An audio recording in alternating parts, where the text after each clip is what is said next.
जय हिंद मित्रांनो, एक्झाम जागरवर तुम्हा सर्वांचं पुन्हा एकदा स्वागत आहे. मित्रांनो, आजच्या चालू घडामोडीच्या सत्रात आपण नुकत्याच घडलेल्या घटनांवर आधारित MCQची प्रॅक्टिस करणार आहोत. यातील एक एक प्रश्न अत्यंत महत्त्वाचा आहे, त्यासाठी व्हिडिओ शेवटपर्यंत पहा व आपल्या मित्रांसोबत सुद्धा शेअर करा, जेणेकरून येणाऱ्या एक्झाममध्ये त्यांना सुद्धा याचा फायदा होईल. आणि आजच्या व्हिडिओची PDF डाउनलोड करायची असेल तर तुम्ही एक्झाम जागर या टेलिग्राम चॅनलवरून ती डाउनलोड करू शकता. आजची PDF संध्याकाळी 6 वाजता उपलब्ध होईल. चला तर आपण आजच्या सत्राला सुरुवात करूया. पहिला प्रश्न पहा. मित्रांनो, आता नुकतेच खादी व ग्रामोद्योग मंडळाच्या मधुमित्र व मधुसखी या पुरस्कारांची घोषणा झाली. तर हे पुरस्कार कधीपासून देण्यात येत आहेत हेच आपल्याला या प्रश्नात सांगायचे. या प्रश्नाचं उत्तर आहे पर्याय क्रमांक 1, म्हणजेच हे पुरस्कार 2023 पासून देण्यात येत आहेत. यंदाच्या या पुरस्काराचं वितरण 20 मे रोजी होईल. 20 मे रोजी जागतिक मधमाशी दिन साजरा केला जातो व याच दिवशी छत्रपती संभाजीनगर येथे या पुरस्काराचं वितरण करण्यात येईल. यंदाचे हे पुरस्कार ज्ञानेश्वर मलिले, गणेश बुरकुल, राजेंद्र दास बेरागी व श्वेता वायाळ यांना जाहीर झाले आहेत. Next question. नार्कोटिक्स कंट्रोल ब्युरोने कोणत्या ऑपरेशन अंतर्गत जिहादी ड्रग जप्त केलं? कोणतं ड्रग? तर कॅप्टगॉन हे ड्रग जिहादी ड्रग या नावानं ओळखलं जातं व अलीकडेच नार्कोटिक्स कंट्रोल ब्युरोने ऑपरेशन रेस्पिल अंतर्गत हे जिहादी ड्रग जप्त केलं आहे. आणि विशेष बाब म्हणजे भारतात हे ड्रग्स पहिल्यांदाच जप्त करण्यात आलं आहे. बरं, हे जिहादी ड्रग म्हणजे काय?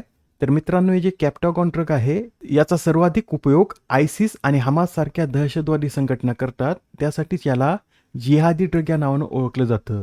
या ड्रगच्या उपयोगाने शरीरातील ऊर्जा प्रचंड वाढते, भीती नष्ट होते आणि आक्रमकता वाटते. माणूस दीर्घकाळ न झोपता जागा राहू शकतो. यासाठीच आयसिस आणि हमास सारख्या दहशतवादी संघटना या ड्रग्सचा उपयोग करतात. या ड्रग्सचं मूळ रासायनिक नाव काय? तर फेनेथिलीन असं या ड्रग्सचं मूळ रासायनिक नाव आहे. याला गरिबांचे कोकेन म्हणून देखील ओळखलं जातं. मित्रांनो, याआधी सुद्धा आपण काही महत्त्वपूर्ण ऑपरेशन पाहिले होते, ते एकदा रिवाईज करून घेऊया. ऑपरेशन मिलाप हे कोणाद्वारे राबवण्यात येतं? तर दिल्ली पोलिसांद्वारे राबवण्यात येतं व या ऑपरेशन अंतर्गत दिल्ली पोलिसांनी 2025 मध्ये 1303 बेपत्ता व्यक्ती आणि मुलांना त्यांच्या कुटुंबासोबत पुन्हा एकत्र आणलं आहे.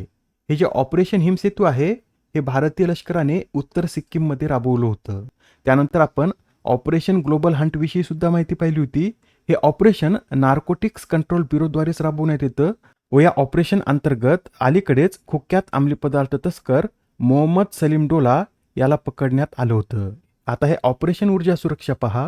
हे ऑपरेशन होर्मुजच्या समुद्रधुनीतून भारताकडे जाणाऱ्या तेल वाहतूक जहाजांना संरक्षण देण्यासाठी भारतीय नौसेनेद्वारे राबवण्यात येतं. ऑपरेशन शस्त्र आणि ऑपरेशन क्रॅकडाऊन हे सायबर आणि सोशल मीडिया नियंत्रणाशी संबंधित असून ऑपरेशन शस्त्र हे दिल्ली पोलिसांनी राबवलं व याचा उद्देश काय होता? तर सोशल मीडियाच्या वाढत्या गैरवापराला आळा घालण्यासाठी हे ऑपरेशन राबवण्यात आलं होतं. आणि ऑपरेशन क्रॅकडाऊन हे तेलंगणा पोलिसांद्वारे राबवण्यात आलं होतं. पुढील प्रश्न.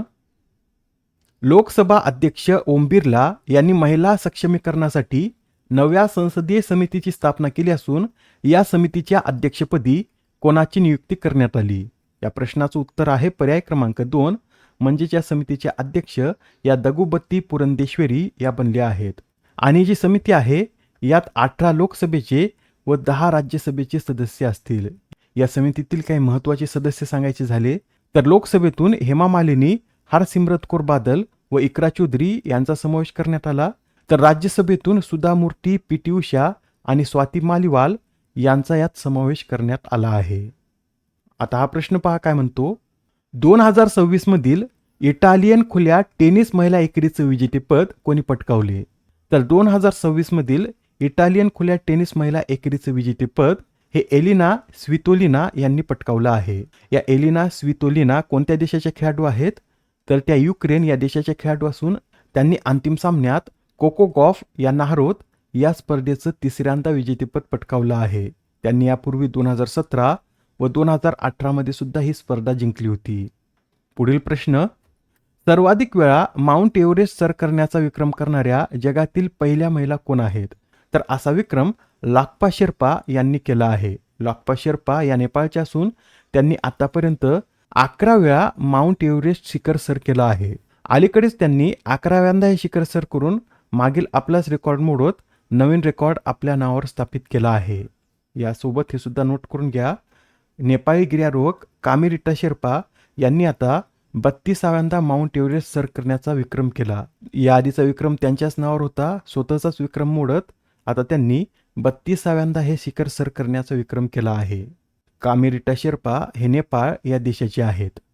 पुढील प्रश्न, 2026चा जागतिक अन्न पुरस्कार कोणाला जाहीर झाला?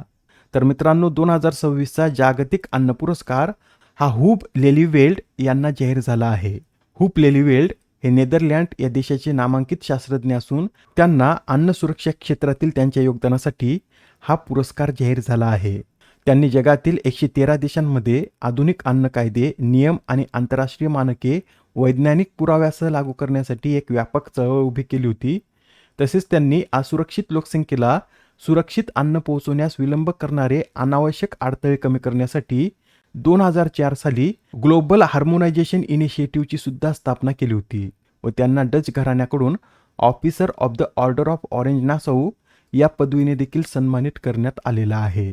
जागतिक अन्न पुरस्काराविषयी सांगायचं झालं तर या पुरस्काराची सुरुवात नॉर्मन बोरलॉग यांच्या संकल्पनेतून झाली व जनरल फूड्सच्या पाठिंब्याने या पुरस्काराची स्थापना 1986 मध्ये करण्यात आली होती व हा पहिलाच पुरस्कार 1987 मध्ये डॉक्टर MS स्वामीनाथन यांना देण्यात आलेला आहे. MS स्वामीनाथन हे भारतातील हरित क्रांतीचे जनक मानले जातात.